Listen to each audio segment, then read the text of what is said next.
অসাধারণ, দুর্দান্ত। যাই বলি না কেন, আজকের ম্যাচটা ছিল উপভোগযোগ্য। তবে বাংলাদেশের ভুলের কারণে আজকে সুপার ওভার পর্যন্ত ম্যাচ গিয়ে গড়ায়। সোয়ানের ভুলের কারণেই ম্যাচ গিয়ে দাঁড়ায় সুপার ওভারে।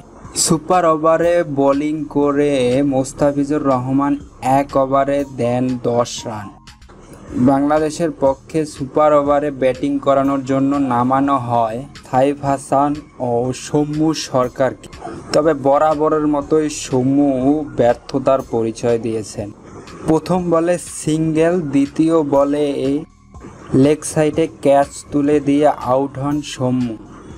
তারপর নামানো হয় শান্তকে। তবে এটা যে বাংলাদেশের ভুল সিদ্ধান্ত ছিল তা আর বলার বাকি নেই। বাংলাদেশের এই ভুলের কারণেই আজকে সুপার ওভারে ম্যাচ হেরে গেল বাংলাদেশ। দর্শক, সৌম্য ও শান্তকে ব্যাটিংয়ে নামানো, রিশাদ হোসেনকে ব্যবহার না করা ভুল ছিল কিনা আপনি কি মনে করেন? মন্তব্য করে জানিয়ে দিতে ভুলবেন না।